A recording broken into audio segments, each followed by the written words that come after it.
Bonjour à tous et bienvenue dans ce webinaire de Delubal Software.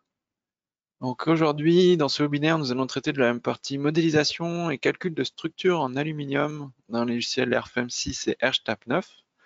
Donc pour ce webinaire, je serai donc votre présentateur, Damien Tonnet. Il y aura également tout au long du webinaire M. Cosmacea qui sera présent en tant que modérateur et qui pourra répondre à vos questions. Pour les questions, vous pouvez les poser directement via la zone dédiée dans l'interface de GoToWebinar. Laissez les questions ici directement, on pourra y répondre. Ou si jamais vous n'avez pas posé vos questions, si vous avez d'autres questions, vous pouvez nous les faire suivre à info@delubal.fr et on pourra répondre à la suite de ce webinaire.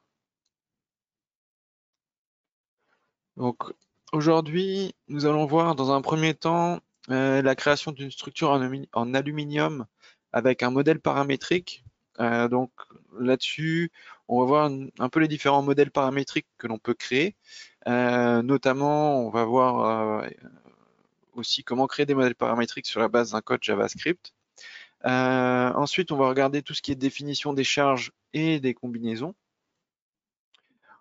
Puis on passera sur la partie vérification de la structure en aluminium selon l'Eurocode 9 et on finira sur la partie documentation des notes de calcul. Donc, je vais passer sur le logiciel RFM6, à savoir que ce qu'on fait aujourd'hui sur RFM6, vous allez pouvoir le refaire sur RSTAB 9 également, puisqu'il s'agit ici d'une structure en modèle filaire, une structure en barre. Donc ici, on a un modèle de toiture isolée, donc à un versant, ce qu'on peut avoir par exemple sur des structures, soit d'abri au niveau de parking ou bien encore au niveau des stations-service. Et donc aujourd'hui, on va voir justement cet exemple-là. Au niveau du modèle, ici, on a créé un modèle avec poteau, poutre, panne. On a rajouté les cotations. Ici, c'est un modèle juste modélisé. On n'a aucun paramètre assigné au niveau des coordonnées nœuds, au niveau des charges. Donc là-dessus, c'est vraiment juste un modèle standard. Donc on peut vérifier s'il y a des paramètres en allant dans la zone dédiée. Ici, on peut modifier les paramètres globaux et voir, donc ici, on n'a aucun paramètre de renseigner. Donc, on a un modèle. Ce modèle-là, on peut très bien le sauvegarder en tant que modèle paramétrique, par exemple, si c'est un projet qui reviendra par la suite. Alors, pour cela, il va vous suffire juste de venir dans la partie fichier et de faire enregistrer comme bloc. Ici, on va pouvoir lui donner une description du bloc. Donc là, je vais remettre juste 100 paramètres. Hop. Et ici, on va pouvoir choisir dans quelle rubrique sauvegarder ce modèle. Donc là, on a différentes rubriques qui sont répertoriées. Après, on va le voir dans le Delubal Center ou dans la bibliothèque de modèle bloc. Donc là, je vais le sauvegarder dans la partie poutre. Ici, je peux le sauvegarder dans une sous-catégorie éventuellement de cette catégorie 1 et je peux valider. OK. Je vais pouvoir ensuite récupérer et réinjecter en fait ce modèle paramétrique, enfin ce modèle bloc dans le modèle actuel. Donc là, par exemple, je peux ouvrir le Delubal Center de tout ce qui est modèle bloc. Donc dans les modèles blocs, ça peut être des modèles sauvegardés comme ici, juste donc sans paramètres ou des modèles paramétriques. Alors, du coup, ça doit être celui-ci à la fin. Voilà, sans paramètres. Je vais l'ouvrir. Et ici, je vais avoir une fenêtre qui va s'afficher, qui va s'afficher et qui va me proposer ici, qui va me montrer le modèle qui est sauvegardé dans ce bloc. Je vais pouvoir choisir de l'implanter. Donc, je peux sélectionner un nœud, par exemple, ici, et dire que je vais l'implanter juste à côté ou ici, par exemple. OK. Et ensuite, je peux passer à la partie structure. Ici, les seules variables, les seuls paramètres qui me sont proposés sur la partie structure, c'est les paramètres, les différentes variables qui peuvent exister en lien avec le modèle, c'est-à-dire les différents matériaux, les différentes sections, également les types d'appui. Vous avez également des références par rapport aux différents types de nœuds d'appui qui peuvent exister dans mon modèle qui a été créé ici. Donc là, c'est les seuls paramètres qui vont être modifiables. Je ne vais pas avoir de paramètres liés à des positions de nœuds, des entraxes ou à des chargements. À savoir que quand on crée un modèle bloc comme ça, l'intérêt c'est surtout de pouvoir créer un modèle paramétrique pour pouvoir revenir après le réactualiser par rapport aux nouvelles dimensions d'un projet. Donc là, je peux faire OK, et du coup, le modèle est réimplanté ici, réinjecté dans mon modèle global, et apparaît toujours sous la forme d'un bloc. Ici, on peut voir qu'on a le bloc. Je peux revenir dessus éventuellement pour le modifier à ce niveau-là. Voilà pour le premier exemple au niveau des modèles blocs ou les modèles paramétriques. Je vais poursuivre avec un autre type de modèle avec cette fois-ci des paramètres. Donc au niveau des modèles, l'intérêt de créer un modèle bloc, c'est de pouvoir avoir un modèle et l'ajuster. Donc là, dans ce modèle-ci, on a créé différentes variables, ici des paramètres justement. On va retrouver ici les paramètres A. Alors on a ici A qui correspond à la largeur ici projetée de la toiture. Vous avez également ici la hauteur des poteaux. Ici, H2, c'est la hauteur ici de votre toiture. Bon, là, il y a la cotation qui nous indique les cotes, donc de ce point-là à ce point-là en direction Z. Vous avez également les entraxes entre poteaux qui sont gérés ici par des paramètres. Et là, directement, donc les paramètres, vous pouvez donner leur nom, indiquer les symboles. Et ici, vous pouvez aussi préciser le type de variable, le type de paramètre que l'on crée. Donc là, ce sont des longueurs. Ça peut aussi également être juste des valeurs entières. Ça peut être des valeurs d'angle, ça peut être des airs, ça peut être des efforts aussi, donc des moments, des forces. Ça peut être également des paramètres de temps. Donc ça peut vraiment être différents critères à ce niveau-là. Vous pouvez ensuite préciser ici si c'est une valeur, si c'est une formule, et ensuite préciser les données. Donc là, ici, on a donné des valeurs. Vous pouvez également après mettre des critères pour que les valeurs restent dans certains intervalles. Donc là, après, vous avez aussi d'autres parties qui seront possibles à renseigner. Ici, par exemple, au niveau des paramètres qui sont présents ici, on va pouvoir les ajuster. Par exemple, si la largeur L1, la longueur L1, je souhaite la modifier, par exemple, je la passe à 5 mètres. Si la hauteur H2, je souhaite la passer à 0,5. Ici, je peux les modifier et valider. Donc, je peux faire directement appliquer, ça va mettre à jour le modèle derrière, ce qui me permet après de revenir dessus tout de suite si je veux, pour modifier, ou je peux valider ici. OK. Donc, on a vu les paramètres ici, les groupes de paramètres, et ces paramètres-là, ils sont assignés au modèle. Donc, pour assigner les paramètres au modèle, on va pouvoir directement sélectionner, par exemple, les nœuds, et dans notre cas, ici, on a assigné les différents paramètres au niveau des coordonnées des nœuds. Par exemple, ici, on a la petite indication que la coordonnée X et Z ici, ces deux coordonnées, sont liées à une formule, fx ici, on voit. Et donc là, on va pouvoir retrouver la formule. Donc ici, on peut faire modifier la formule, et on voit que ici, X, c'est A divisé par 2. Donc notre paramètre A divisé par 2. Pareil pour Z, ici, on va pouvoir voir la formule qui correspond à moins H1 à ce niveau-là. Alors pourquoi on a mis moins? Parce que le modèle est fait avec un axe global Z orienté vers le bas. Dans le cas contraire, on aurait pu mettre une valeur juste directement H1. Donc là, directement, on va pouvoir, au niveau des coordonnées, lier les coordonnées sur X, Y, Z à des formules. Et du coup, ces formules-là, composées des paramètres qu'on en a renseignés, pourront être, on aura des variables ici, des coordonnées qui seront dynamiques et qui s'ajusteront directement en fonction de la valeur assignée aux paramètres. OK.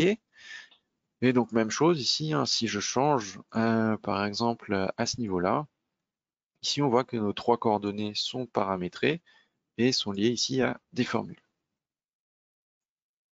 On retrouve la formule. Donc ça là-dessus, c'est assez simple, comme sur Excel, on rentre la formule avec ici directement à ce niveau-là. OK. Donc là, je vais quitter. Et ce modèle-là, on va pouvoir maintenant le sauvegarder en tant que modèle paramétrique. Alors là, il n'y a pas de charge appliquée. On pourrait très bien aussi appliquer des charges et les paramétrer, ce qui permettrait après de générer un modèle déjà tout chargé et qu'on n'aurait plus qu'à lancer au calcul une fois importé dans notre modèle. Donc là, ici, je vais faire juste fichier, hop, je peux le sélectionner. Je vais faire fichier enregistrer comme bloc. Cette fois-ci, on va pouvoir, je vais reprendre le même titre ici, hop, description du bloc en plus. Ici, je vais le remettre également dans la partie poutre et je vais valider. Donc là, on sauvegarde un nouveau modèle bloc, un nouveau modèle paramétrique. Et cette fois-ci, je vais pouvoir le réimporter. Donc, je peux rouvrir la bibliothèque des modèles blocs du Delivery Center. Et à ce niveau-là, on va pouvoir voir, alors hop, je retrouve là. Alors, au passage, je ne l'ai pas montré, mais je pense que vous l'avez vu, la bibliothèque est déjà assez bien fournie au niveau des types de modèles. Donc vous avez des arcs, vous avez différents types de modèles poutres ici, des poutres treillis. Vous avez également des solides. Donc là, on a un large choix au niveau des types de modèles. Vous pouvez donc après les compléter par rapport à vos projets. Je reviens sur la gamme poutre ici et je vais chercher mon modèle. Alors, est-ce que c'est celui-ci? Non, ça doit être celui-ci avec paramètres. OK. Et maintenant, je vais pouvoir l'importer. Donc, je peux choisir comme tout à l'heure. Donc, je viens sélectionner un des points, un des nœuds de référence dans le modèle ici, dans la fenêtre, le nœud 20 par exemple. Et je vais venir le mettre ici, par exemple, pour le positionner ici. OK. Ensuite, je vais pouvoir passer sur la partie structure et là, on va retrouver d'autres données. Donc là, on retrouve les données de matériaux, de section. On retrouve également le type d'appui. Et là, on a, en plus des paramètres du modèle, on a les paramètres ici qui sont liés aux coordonnées. Donc là, les paramètres A, H1, H2, L1, L2 et L3 qui sont présents. Donc ici, on va pouvoir venir ajuster les valeurs. Par exemple, si je modifie les données directement, là, je peux rechanger à 4, par exemple. Je peux déjà visualiser tout de suite en dynamique les modifications que j'effectue, ce que ça effectue sur le modèle global. OK. Après, je peux passer à 3.5, par exemple.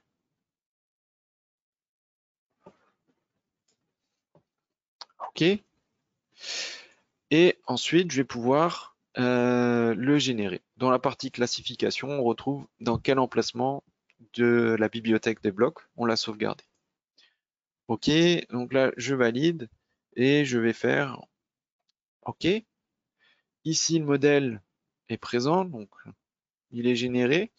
Et ce modèle-là, on peut aussi donc le modifier. Donc l'avantage ici, c'est que maintenant, si je me suis rendu compte que je me suis trompé, par exemple, sur le modèle paramétrique sur des dimensions, je peux revenir dessus. Je peux revenir ici, venir corriger. Par exemple, finalement, je reviens sur les données initiales. Donc là, 4 mètres. Ici, 3 mètres. Et puis là, ça devait être 0,2. OK. Je vais faire je valide. Et du coup, je réactualise mon modèle. Donc, il m'informe que le modèle va être de nouveau généré. Et du coup, tout de suite, j'ai réactualisé le modèle.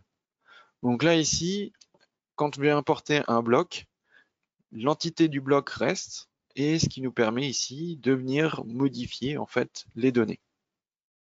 La seule chose, c'est que maintenant le modèle généré ici, par exemple, n'est plus forcément, si l'objectif était de l'utiliser dans le même modèle ici que celui-ci, ici les coordonnées ne sont plus liées aux paramètres. Donc là ici, si on souhaite après les lier aux paramètres, il faudra revenir ici, préciser dans le modèle bloc que du coup on a les paramètres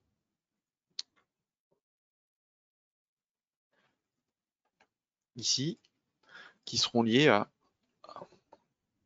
au paramètre A. Ici, on sera lié à H1, alors H-1, ok.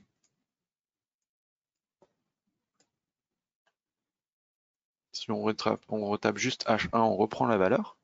Et si je fais OK, ici, si je viens modifier, du coup, on a recorrigé que 2. Si je viens modifier A, donc que je passe à 5 mètres, je réactualise également le modèle ici. OK. Donc après, il y a la possibilité, si l'objectif est de réutiliser et de reparamétrer plusieurs blocs, et d'utiliser plusieurs blocs dans un même modèle, on peut aussi après les reparamétrer directement pour garder des modèles dynamiques en fonction des paramètres que l'on va venir réajuster. OK, donc ça c'était la deuxième possibilité. Cette fois-ci, on a un modèle paramétrique dont les dimensions peuvent varier en fonction des paramètres renseignés. Par contre, on a un modèle qui reste fixe, c'est-à-dire que si je souhaite rajouter des travées ici et avoir un modèle paramétrique où je peux lui dire je souhaite plusieurs travées ou je souhaite plusieurs pannes, là-dessus, on ne pourra pas automatiquement les créer. Donc pour ce type de modèle paramétrique avec une notion de dynamique dans la structure par rapport au nombre d'éléments à générer, on pourra passer par la définition d'un autre type de modèle bloc, de modèle paramétrique. Ce sont des modèles paramétriques générés via un code JavaScript.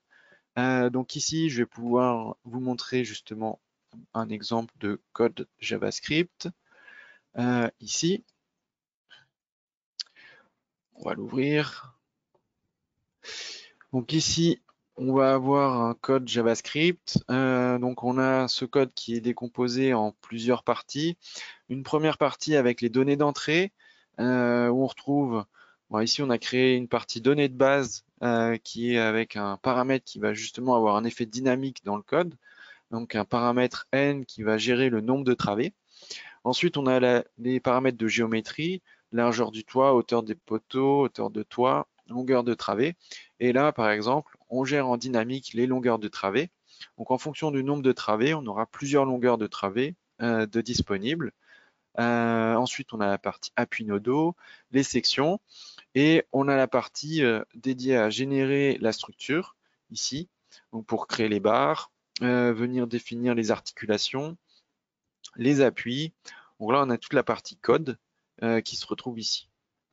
Donc pour créer, et si vous avez besoin d'aide sur la création du code, on peut également, dans RFEM, ouvrir la console ici, à ce niveau-là, et ici avoir les différentes informations. Donc là, on va avoir les informations, par exemple, si je vais sur les lignes, ici, on retrouve les différentes instructions pour créer des lignes, par exemple.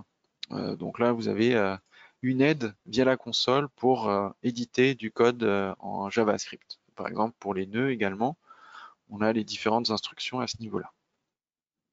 OK. Et donc là, pour créer un modèle paramétrique sur la base d'un code JavaScript, c'est très simple. On pourra retourner dans Enregistrer comme bloc, sauf que cette fois-ci, on viendra appeler ici notre fichier JavaScript pour créer notre modèle bloc. OK, donc je vais pouvoir passer maintenant sur le modèle qui va nous servir pour la suite du webinaire sur la vérification, les vérifications selon l'Eurocode 9. Et donc ici, je vais venir appeler un modèle bloc qui a été créé sur la base d'un code JavaScript. OK. Donc ici, je peux venir le chercher. Alors, ça doit être celui-ci. Voilà.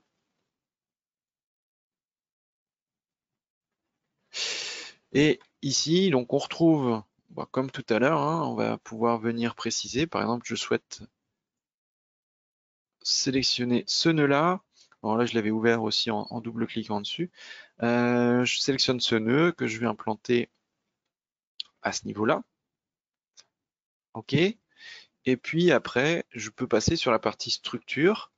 Et là, on retrouve donc les différentes données d'entrée du code JavaScript, notamment la variable n, qui correspond au nombre de travées.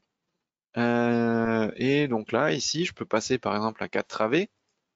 Et en dynamique, tout de suite, j'ai une travée supplémentaire qui se crée avec une nouvelle variable qui s'ajoute. Si je passe à 5, pareil. Donc là, ici, l'intérêt du code JavaScript ici va nous permettre ici de créer des modèles paramétriques sur lesquels on va avoir plus de liberté si on a besoin de rajouter des possibilités de travées, ou bien on aurait très bien aussi créé un code qui rajoute un certain nombre de pannes supplémentaires. Donc là-dessus, en fonction du code que vous allez éditer, vous pouvez créer la structure comme vous le souhaitez avec les paramètres dynamiques comme vous le souhaitez en fonction de votre besoin. Donc là, je repasse à 3. Pareil, après, vous pouvez réajuster donc les différentes valeurs de géométrie pour les générer. Ici, je vais juste modifier les pannes. Là, j'ai déjà une autre section dans mon modèle. Donc, je peux venir assigner la section existante du modèle. Et voilà. OK. Je retrouve la classification pour retrouver où est-ce que mon modèle bloc est sauvegardé dans la bibliothèque. Et après, je retrouve un rappel du code JavaScript avec les différentes fonctions présentes pour créer le modèle. OK, je valide et la structure est générée automatiquement. Comme pour les autres modèles, après, on peut directement revenir modifier le bloc généré. Donc soit vous le sélectionnez, soit on fait une sélection lasso, clic droit, modifier le bloc, et on peut revenir à cette fenêtre-là. OK, donc voilà à ce niveau-là. Et on va pouvoir maintenant continuer sur la création des charges pour l'étude du modèle.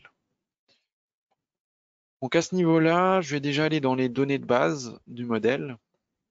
Et donc ici, donc on retrouve le titre du modèle. On est bien sûr un modèle 3D. Je vais venir activer le module qui va nous permettre de faire les vérifications aluminium. Donc je vais venir l'activer ici, vérification de l'aluminium.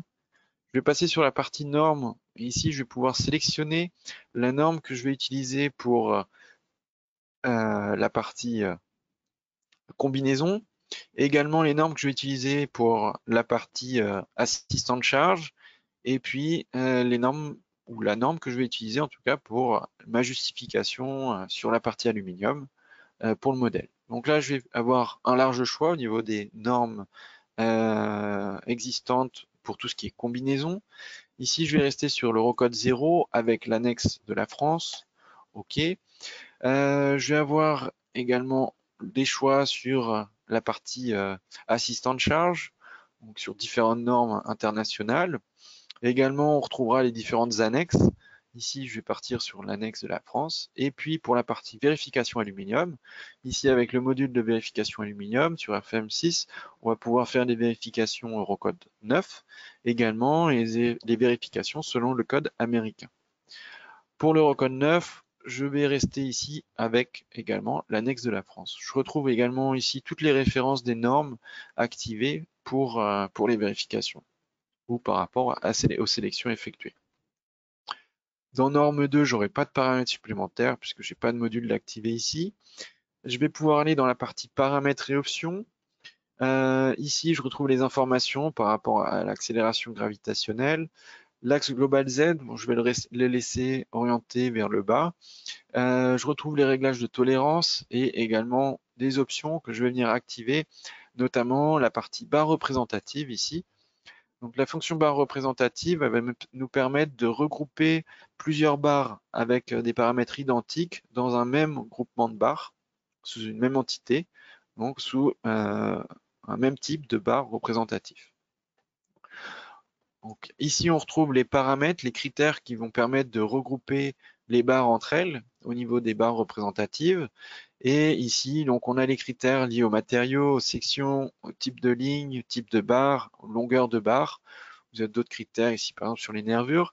Vous pouvez ajouter aussi d'autres critères, par exemple, sur les articulations, les excentrements de barre.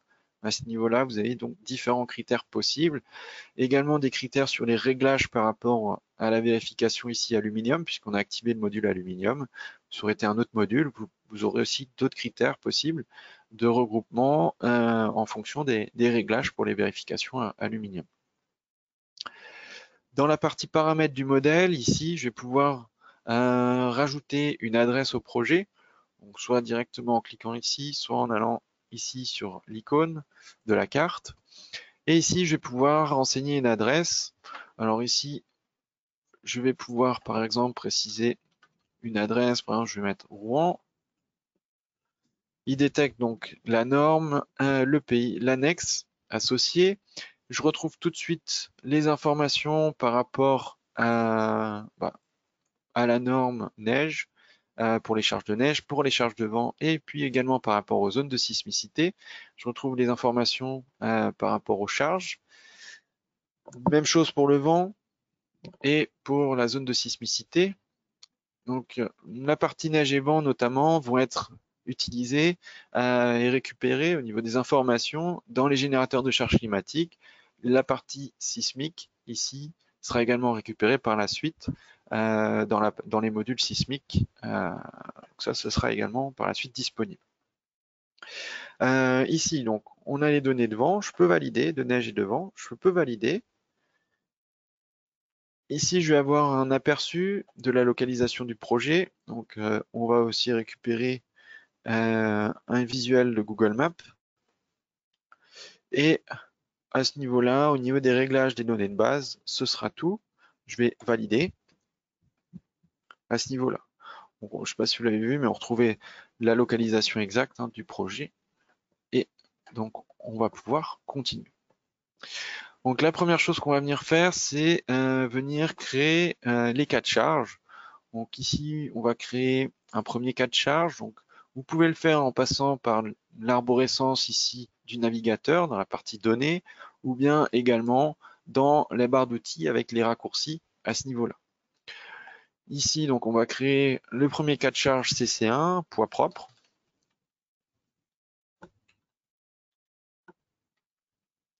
OK.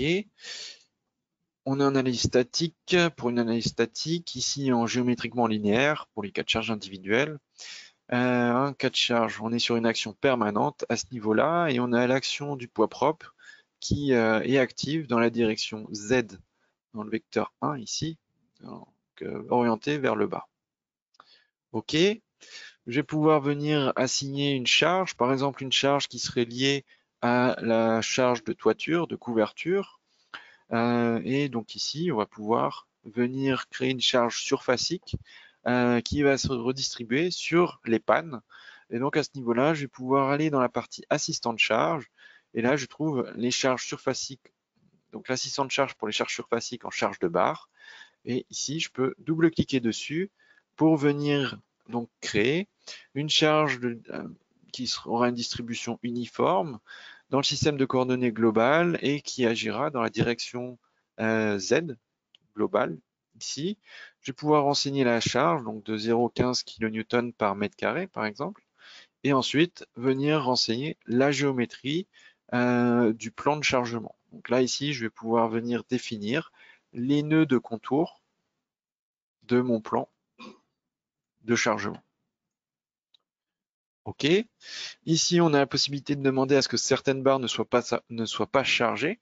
Donc là, on pourra désactiver des barres individuellement ou désactiver plusieurs barres. Par exemple, désactiver toutes les barres ici, toutes les poutres qui sont parallèles à celle-ci. OK. On retrouve également les réglages de tolérance possibles à ce niveau-là. Je valide. Là, je vois la charge surfacique appliquée. Je peux l'afficher également séparément à ce niveau-là. OK. Si je souhaite jouer sur l'échelle de la charge, visuellement, je peux venir la modifier directement en faisant un clic droit et en jouant avec le curseur. Ok, donc voilà, à ce niveau-là, on va pouvoir passer à la suite du chargement. On va créer un nouveau cas de charge, un cas de charge de neige. Donc là, je ne vais pas créer le cas de charge. On va voir qu'on peut le générer directement dans le générateur de charge de neige. Ici, on retrouve différentes configurations, toiture terrasse ou à un versant, toiture à deux versants. Et ici, on va pouvoir venir sélectionner les nœuds de contour. Donc on retrouve ici l'aide pour savoir dans quel sens venir sélectionner les nœuds de contour de notre toiture. OK. Et ici, on va pouvoir également venir négliger, ne pas charger certaines barres. Donc là, notamment toutes les barres qui sont parallèles à celle-ci. OK. Dans la partie paramètres, ici, on retrouve les données par rapport à l'adresse renseignée pour Rouen. On retrouve donc la zone de charge. Et on retrouve ici la charge de neige caractéristique qui est récupérée. Ici, cas de charge, il nous met l'indication du cas de charge en rouge, parce que le cas de charge n'existe pas. On n'a pas de cas de charge existant pour la neige. Je vais pouvoir venir ici directement lui demander à ce qu'il crée le cas de charge manquant. Ok, je retrouve après les résultats avec ma charge de neige surfacique ici, ma charge surfacique qui va s'appliquer sur la toiture. Ok, je peux passer donc sur le cas de charge 2. Là, j'ai ma charge de neige, je peux l'afficher séparément et voir la distribution de la charge dessus. Ok, je peux maintenant revenir dans cette partie-là, dans le raccourci pour modifier les cas de charge et combinaisons. Je peux par exemple renommer celui-ci neige et venir créer deux autres cas de charge, alors, qui seront les cas de charge de vent. Alors on va avoir le vent en X avec un cas de pression et un cas de succion. Donc on va faire un premier cas, donc W+, pour la pression. Et puis on va faire un autre cas avec juste W- pour le soulèvement, la charge de la succion ou des pressions au niveau de la toiture. OK. Et je valide.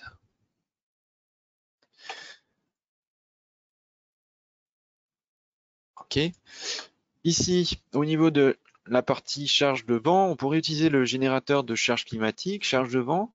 Ici, on retrouve les charges pour charger les parois, charger les toitures. La seule exception ici, c'est que notre générateur est dédié ici pour les toitures, pour les bâtiments fermés.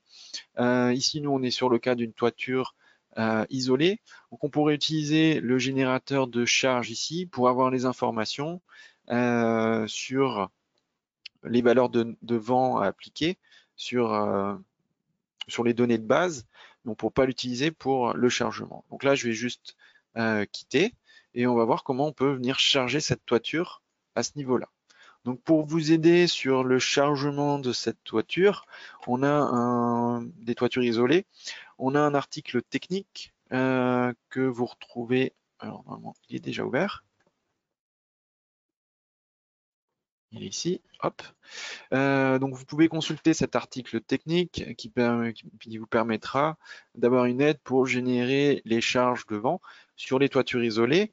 Là, on est dans le cas d'une toiture à deux versants inversés. Vous pouvez donc après vous aider de cet article pour définir le chargement sur une toiture isolée, que ce soit à deux versants ou à un seul versant. Donc là, c'est ce qu'on va faire et on va venir donc définir la charge sur la toiture. Donc je vais passer par l'assistant de charge toujours. Et ici, au niveau de la partie assistant de charge, je vais prendre les charges surfaciques en charge de barre. Et on va venir générer un premier cas sur donc le cas de charge CC3. On va avoir un vent dans la direction X, donc on va avoir une variation de charge selon la direction X. On sera plus sur une charge avec une distribution uniforme, avec une distribution variable en X. Le système de coordonnées, on sera selon le système de coordonnées local du plan de chargement, avec une charge orientée selon Z, local du plan, et on va pouvoir renseigner ici les variables. Alors au niveau des variables, ici on a déjà fait un fichier Excel, donc dans lequel on retrouve les dimensions. On a également les données, par exemple le générateur de charge ici pour les bâtiments fermés, nous permettra de récupérer la valeur QP Z2 par exemple. Ici, on a calculé les valeurs max, min, et donc là, on a les valeurs à distribuer pour la variation de pression du vent et la variation de charge du vent en dépression, en succion. Donc ici, on va juste copier les données du tableau Excel. On va venir après coller, donc CTRL V, directement à ce niveau-là. Ensuite, on va pouvoir définir la géométrie, donc sélectionner les nœuds de contour. OK. Et comme tout à l'heure, on va venir négliger le chargement sur toutes les barres parallèles à celle-ci, à ce niveau-là. OK. Et ici, maintenant, on a le chargement des barres. On peut l'afficher également de façon globale, ici. Et donc là, on voit la variation de charge à ce niveau-là, au niveau du plan de chargement. OK. Ensuite, on va pouvoir faire la même chose et créer un autre cas, mais cette fois-ci pour le cas de vent suivant. Donc on revient dessus, variable en X, dans la direction locale Z. Ici, les valeurs, on va les avoir ici. On copie.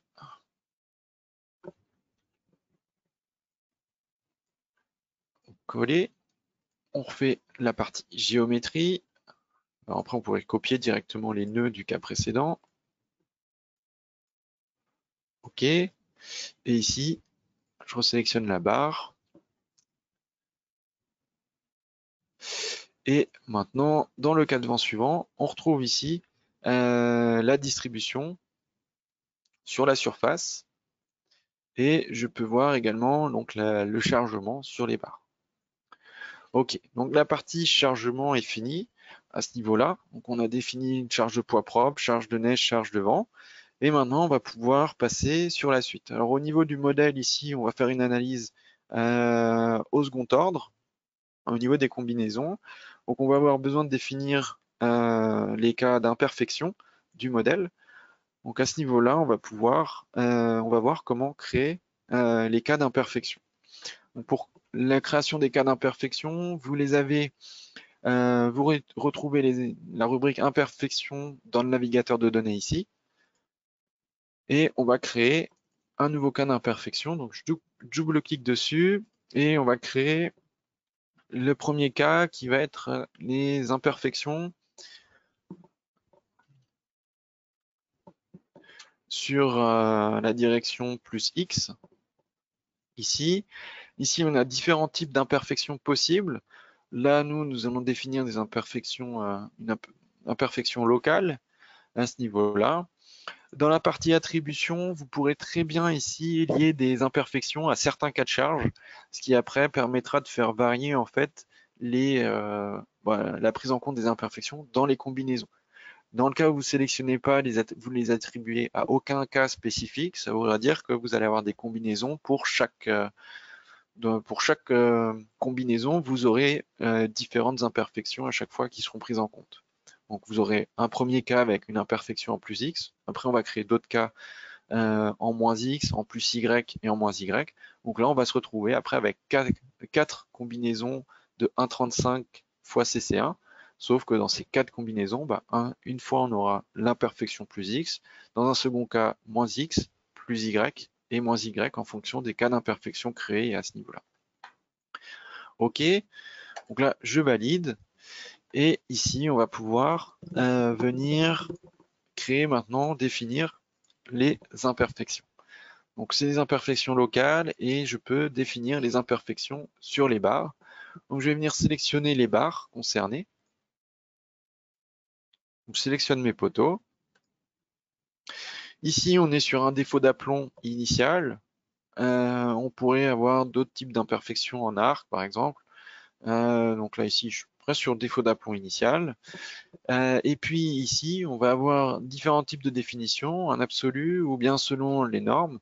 Donc là, je vais partir sur les normes, donc, sachant que là, la définition d'imperfection sera la même que les critères que la norme, par exemple, Eurocode 3, à ce niveau-là. On a dit qu'on venait définir une imperfection dans la direction plus X. Donc là, si je veux une aide, soit je peux regarder le modèle, sauf que j'ai oublié d'activer par exemple là les axes locaux. Donc là, je vais pouvoir venir l'afficher directement ici et afficher en même temps les axes locaux des barres en question qui m'intéressent et visualiser aussi l'imperfection qui est créée. Donc ici, je vois que en plus X, ça correspond bien à l'axe local Z de mes barres. Et ici, je vais juste venir régler la hauteur en sélectionnant ici par 2 nœuds, hop, la hauteur des poteaux.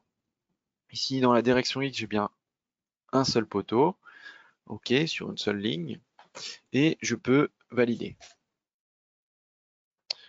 Ici, je peux visualiser l'imperfection sur la modélisation de l'imperfection, du cas d'imperfection sur le modèle. OK. Maintenant qu'on en a créé un, on va créer les 3 autres. Donc, je vais pouvoir revenir dessus et je vais directement copier et venir modifier. Donc là, on sera -X. Là, on sera en +Y. Et là, on sera en -Y.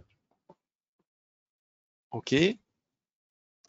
Maintenant, j'ai les 3 cas d'imperfection locale qui sont présents et on va pouvoir venir les ajuster.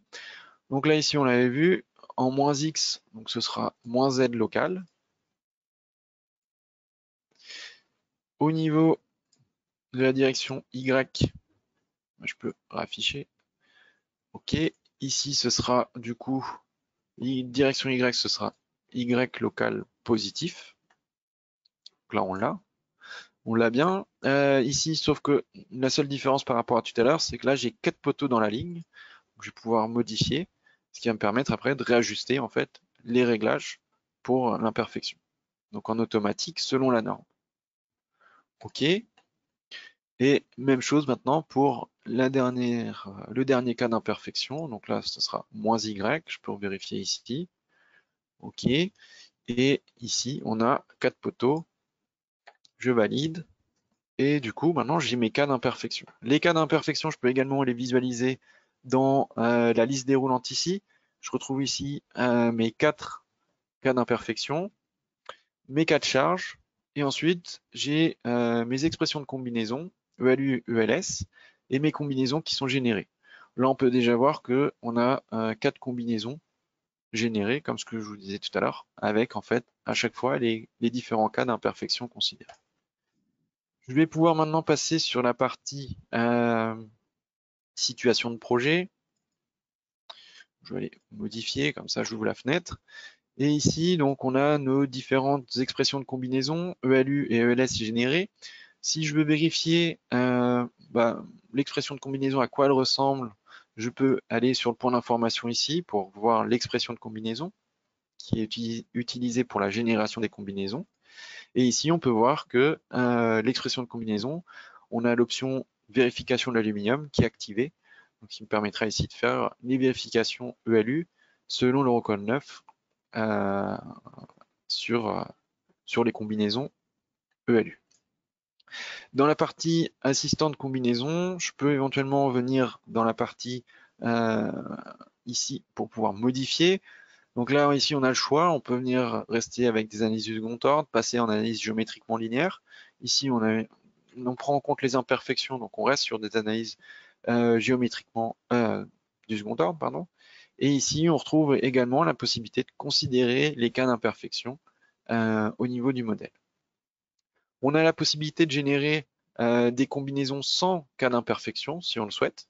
Là, ici, je ne vais pas le faire, mais si on active ici, du coup, on aura une 5e combinaison qui sera générée, par exemple pour le cas CC1, 135 CC1.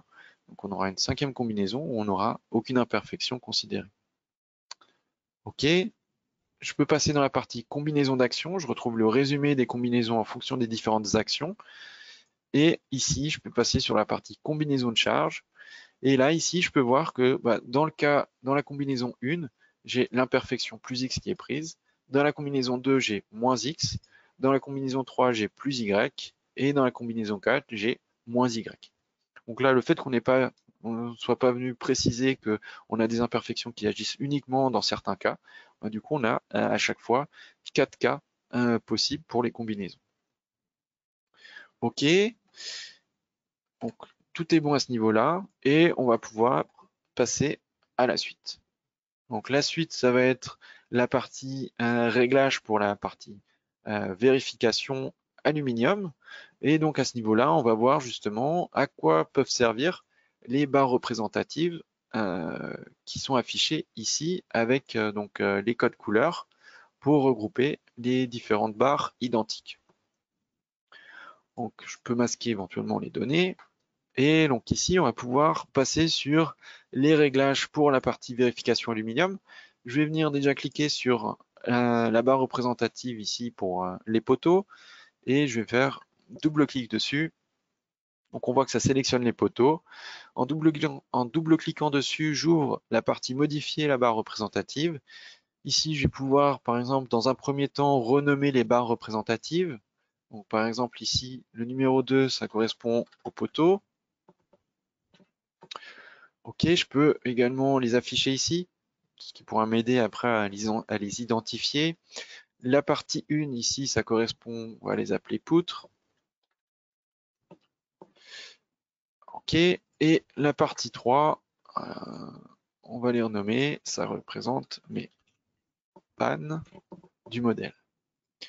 Ok, à présent, en utilisant les barres représentatives, on va pouvoir effectuer des réglages.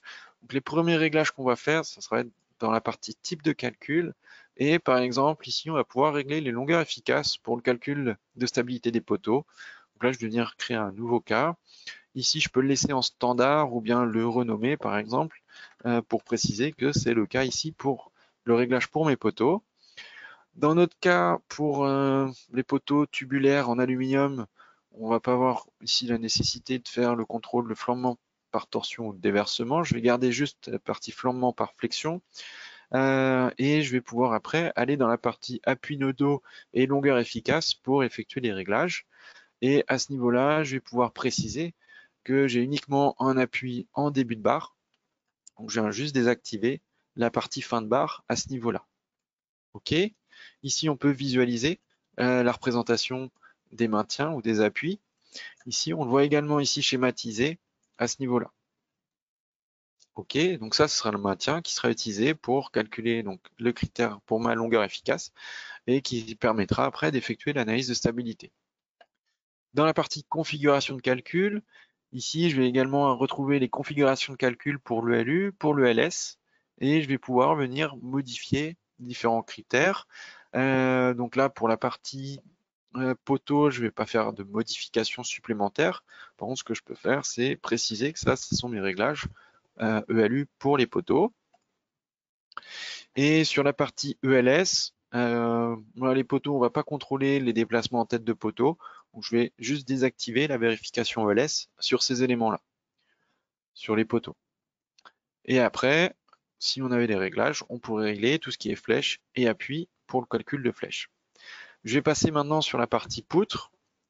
À ce niveau-là, dans les parties type de calcul, je ne vais rien régler parce qu'on ne va pas faire d'analyse de stabilité sur les poutres ni sur les pannes. En revanche, ici, si on avait besoin, on retrouverait d'autres informations. Par exemple, si on a besoin de prendre en compte des réductions de section, prendre en compte des éléments de maintien pour les analyses de stabilité avec des panneaux de cisaillement ou des maintiens en rotation, on pourrait très bien venir prendre en compte ces données-là.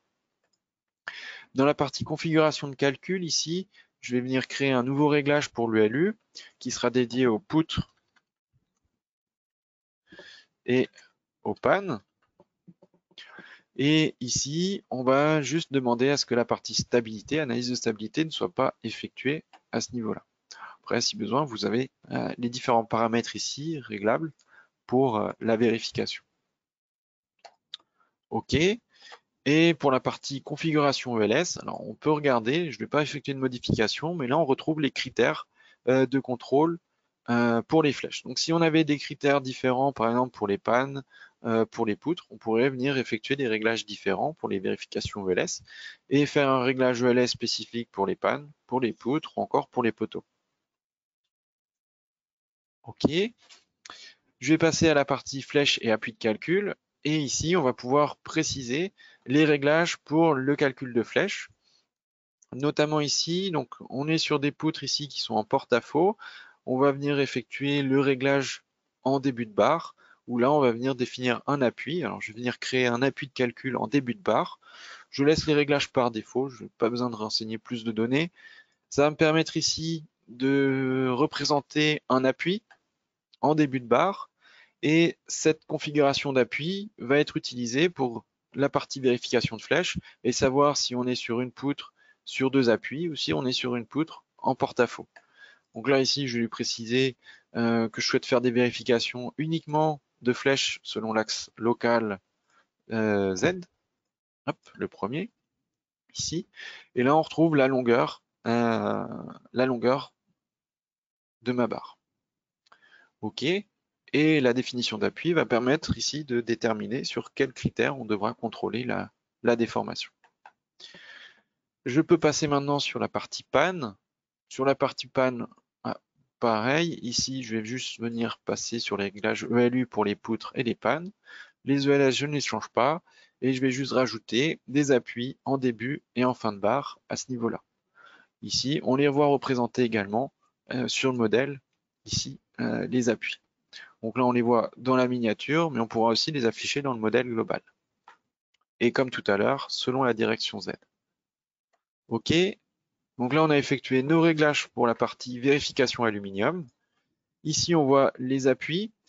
Si vous voulez afficher également les critères pour la partie longueur efficace, vous pouvez, dans la partie données affichées, aller dans la partie vérification données pour les vérifications aluminium et venir activer également les longueurs efficaces de barre. Si on souhaite les masquer, bon, il suffit juste de les décocher. Pareil pour les appuis. Dans les types dédiés aux barres, de réglage pour les barres, on va également pouvoir désactiver les appuis de calcul à ce niveau-là. OK. Donc, les réglages sont faits. On peut passer maintenant dans la partie vérification de l'aluminium du tableau ici, où on retrouve la synthèse. Donc là, ici, on a la possibilité de préciser sur quelles expressions de combinaison on souhaite lancer le calcul, faire les vérifications. Par exemple, dans notre cas, on ne va pas s'intéresser aux expressions de combinaison ELS fréquent quasi permanent. On va garder que le LU et le LS caractéristiques. Pareil, s'il n'y avait que certaines combinaisons ici qui vous intéressaient, vous pourrez juste sélectionner les combinaisons souhaitées. Ensuite, je peux passer dans la partie objet à calculer. Ici, on va calculer directement les barres représentatives. Ça, on aura directement une synthèse, une vérification avec une synthèse par barre représentative des vérifications et des taux de travail. On peut retrouver également les configurations pour l'ELU. On retrouve donc les réglages poteaux et poutres. Si besoin, on peut revenir dessus pour les modifier. OK. Même chose pour la configuration ELS. Et puis après, on retrouve les différentes barres représentatives avec les configurations associées. OK. Je retrouve donc ici les données et je vais avoir une partie résultat qui sera disponible dès que j'aurai lancé le calcul. Donc là, on a fini. Je peux lancer le calcul directement en demandant à afficher les résultats. Comme les résultats ne sont pas disponibles, il va générer le maillage et lancer le calcul. Donc ici, on va voir les différentes combinaisons qui se lancent au calcul. Alors, on a plusieurs combinaisons qui sont calculées en simultané. Donc là-dessus, on voit donc la charge de travail qui est diffusée au niveau des cœurs du processeur. On peut également avoir les temps de calcul pour chaque combinaison. OK. Et une fois qu'il aura fini, on aura le calcul de la partie vérification aluminium qui est tout en bas. OK. Et donc là, on va avoir fini et on va voir les résultats donc, de toutes les combinaisons. Donc la partie analyse statique. On peut voir ici par exemple, je suis sur la combinaison 4. Je peux voir ici les déformations. Je peux afficher par exemple les sections colorées. Donc là, je peux voir les déformations de l'analyse statique sur cette combinaison ou sur une autre combinaison. Alors on peut venir sélectionner ici. Je peux afficher le chargement associé également, si besoin. OK. Et ensuite, voilà, ce qui nous intéresse, c'est la partie vérification aluminium. Et donc là, ici, on peut avoir la synthèse des vérifications ELU, ELS avec les taux de travail qui sont affichés directement sur le modèle. Donc ici, je peux demander dans l'arborescence, ici, à afficher par exemple uniquement les données pour la vérification état limite ultime. Ok, donc là, j'ai juste les taux pour le LU, ce qui me permet d'identifier les zones qui éventuellement travailleraient le plus. Et qui me permettrait aussi de savoir donc quelle zone serait peut-être à renforcer ou à optimiser. Et puis après, la partie ELS, donc là, je peux afficher les taux de travail en fonction des flèches calculées. Ok. Voilà. Après, je peux combiner l'affichage des différents résultats. Pareil sur la stabilité, hop, on peut afficher également les critères de stabilité ici sur les poteaux, par exemple. Ok. Donc là, on a les taux de travail qui s'affichent. On va maintenant s'intéresser aux détails de calcul. Donc ici, par exemple, on a dans les tableaux des nouvelles rubriques avec les ratios de vérification sur les barres représentatives ou les résultats déterminants également. Et dans cette rubrique-là, je vais pouvoir, par exemple, passer sur les ratios de vérification par barre représentative. Et donc là, je peux afficher la synthèse des vérifications pour les poutres, pour les poteaux, pour les pannes, avec les différents taux de travail pour chaque vérification effectuée. Si on regarde par exemple les contrôles de flèches tout à l'heure, sur les poutres, ici on est en porte-à-faux. Je peux par exemple double-cliquer sur la rubrique de contrôle effectué directement sur la ligne du tableau du coup, et je peux visualiser ici donc les détails de calcul, donc les données utilisées pour le calcul. Et là, je retrouve également les formules de calcul détaillées avec les références aux formules de calcul de la norme. Donc ici, au passage, on peut voir que grâce à la définition des appuis, ici, il nous indique qu'on est bien sur une poutre en porte-à-faux et prend les critères de contrôle pour une poutre en porte-à-faux. Ok, si je pars sur, par exemple, les pannes, sur le contrôle de flèche, ici, je peux voir que le critère, donc c'est bien le critère pour une poutre sur 2 appuis, et ici, j'ai bien le critère comme quoi on est sur une poutre, ici, à ce niveau-là. Et au passage, je retrouve les formules. Si je souhaite après regarder d'autres critères de vérification, par exemple contrôle ici des poteaux ou d'autres, je peux rapidement juste, alors je vais prendre un où on a un peu plus de taux de travail. Taux de travail max sont plutôt sur les... bon, je vais prendre celle-ci, c'est pas grave. Ici, on est donc sur les vérifications flambement. Je peux visualiser les différents contrôles ici également, par exemple en compression. Ici, je retrouve donc à chaque fois les détails avec les références à la norme, les formules de calcul détaillées, qu'après je peux également venir rajouter et imprimer dans le rapport d'impression. Et ici, on va pouvoir également se déplacer le long de la barre. Donc, on peut venir demander à afficher un résultat, une position donnée, et avoir les résultats qui s'affichent directement ici détaillés. Si on le souhaite, on peut également demander à afficher les résultats au niveau de la section, donc la distribution des résultats au niveau de la section. Et ici, on a différentes options. On peut, donc là, c'est le rapport de vérification, mais je peux afficher par exemple les contraintes dans la section. Donc là, j'ai la section représentée avec ici les variations de contraintes. Et ici, je peux après changer pour afficher d'autres données au niveau des résultats. Et du coup, regarder les distributions de contraintes dans la section. À ce niveau-là, on a ces options-là directement dans la fenêtre ici des détails de calcul. Et également, je peux afficher les diagrammes avec ici, bon, par exemple, les vérifications avec les taux de travail ici au niveau des barres représentatives 1 à 3 à ce niveau-là qui sont affichés directement. Ok, je peux fermer. Donc ça, directement en double-cliquant, vous avez donc les données qui s'affichent. Ok, ok. Donc maintenant qu'on a vu ça, on a fait les vérifications sur la partie aluminium, on va pouvoir passer sur la documentation. Pour la documentation, donc on va pouvoir venir créer un rapport d'impression.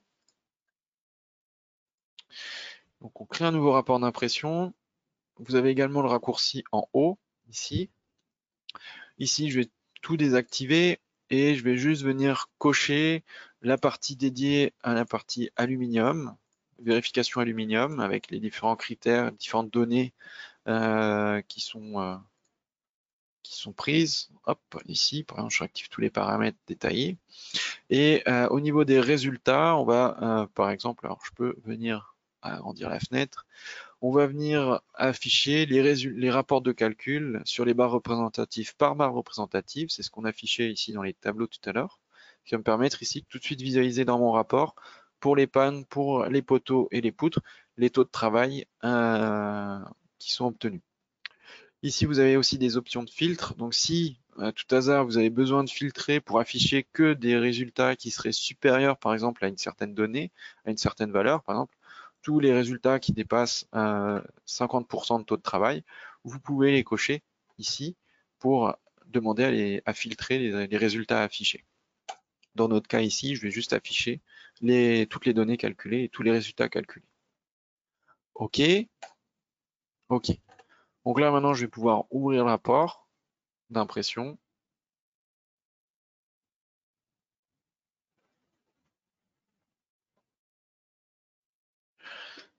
Et ici, au niveau du rapport d'impression, on va pouvoir donc utiliser le rapport en parallèle avec Airframe. Donc là, je peux très bien avoir mon rapport ici et à côté, en même temps, revenir sur Airframe, travailler sur Airframe, puis rouvrir mon rapport. Donc je vais pouvoir jongler entre les deux fenêtres rapidement, effectuer des modifications sur l'un ou sur l'autre, puis après revenir actualiser éventuellement le rapport d'impression s'il y a des modifications apportées. Donc là, je trouve les données, je retrouve ici donc toutes les données, tous les paramètres qui ont été renseignés pour la vérification ou qui sont pris en compte pour la vérification aluminium. Et après, je retrouve la synthèse de mes résultats pour les poutres, donc pour les ensembles de barres, pour les barres représentatives poutres, poteaux et pour les pannes. Avec ici les taux de travail. On a les codes couleurs également qui sont disponibles à ce niveau-là. Si je souhaitais afficher des détails, je pourrais donc également, comme je vous l'ai montré tout à l'heure, on pouvait imprimer pour envoyer les détails de calcul avec les formules dans le rapport si besoin. Donc là, on a notre rapport. On peut éventuellement venir ajouter quelques illustrations. Par exemple, ici, on va pouvoir faire des vues avec, par exemple, les taux de travail ELU, ELS. Et donc là, par exemple, je peux venir imprimer des graphiques. Et ici, on va pouvoir donc faire le premier réglage à ce niveau-là. Et ici, on va pouvoir venir faire une modification sur la hauteur. Donc là, par exemple, on va juste prendre 50% de la hauteur de la page. OK, je vais lui demander à ce qu'il remplisse la fenêtre, ici. Et puis après, je vais faire des impressions multiples. Et à ce niveau-là, donc je vais pouvoir documenter plusieurs images en une seule fois. Alors le modèle, je ne vais pas le documenter. Ok, je vais pas mettre d'image. Je vais pas mettre d'image de charge non plus. Hop. Alors en bas, vous pouvez voir le nombre de cas qui sont créés, enfin, le nombre d'images qui seront créées. Par contre, sur la partie module, ce qui va m'intéresser, c'est d'afficher les vérifications contrôle de section ELU, pourquoi pas stabilité, et ELS. Je vais valider. OK. Et puis, je vais venir rouvrir mon rapport. Alors, je crois que je l'avais fermé. Donc là, on a vu la petite barre se charger en bas, la barre de chargement. Donc, ça veut dire que les images ont été générées. Donc là, je peux rouvrir le rapport. Donc, je double-clique dessus. Voilà. Et donc maintenant, j'ai mon rapport qui s'est actualisé avec tout à la fin les images pour les différents cas, ELU, stabilité et contrôle ELS. Donc après, de la même façon, si on souhaite documenter avec plus d'images, on pourra documenter avec d'autres images le rapport d'impression. Ce rapport, je vais pouvoir après l'éditer et le sortir au format PDF. OK, donc ce sera tout à ce niveau-là. On a vu donc un peu comment traiter avec les modèles paramétriques, les modèles blocs, que ce soit des modèles simples, des modèles avec des paramètres, des variables, ou des modèles créés sur la base d'un code JavaScript. Puis après, on a vu du coup comment définir le chargement et faire la vérification sur la partie aluminium.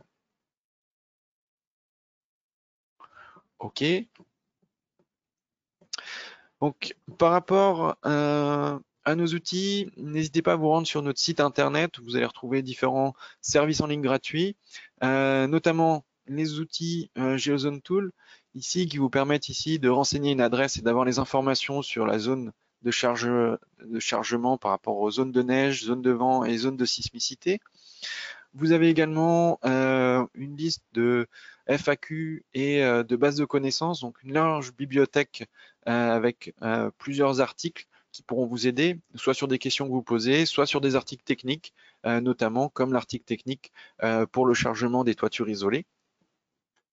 Vous avez également sur le site des modèles qui sont téléchargeables et donc parmi eux, vous retrouverez également les modèles du webinaire d'aujourd'hui et des webinaires précédents, ainsi que des modèles d'exemples, par exemple d'articles techniques ou de structures autres que vous pouvez télécharger pour voir comment ils sont faits. Vous pouvez également consulter nos chaînes YouTube ou directement également sur notre site retrouver toutes les vidéos de nos webinaires et autres vidéos techniques. Vous avez également accès à la boutique en ligne sur notre site si besoin et vous pouvez également télécharger une version d'essai de 90 jours du logiciel directement sur le site. Je vous invite également à vous inscrire à notre newsletter si ce n'est pas déjà fait. Donc, vous pouvez directement accéder à l'inscription directement sur la page principale en vous inscrivant ici, renseignez votre adresse, votre prénom et votre nom pour être tenu informé sur nos prochains événements, nos prochains webinaires à ce niveau-là. Et également, n'hésitez pas à nous contacter si vous avez des questions, soit directement par téléphone au numéro indiqué ici, ou soit par mail à info@delubal.fr. Donc, je vous remercie pour votre attention, pour votre participation et je vous dis à bientôt.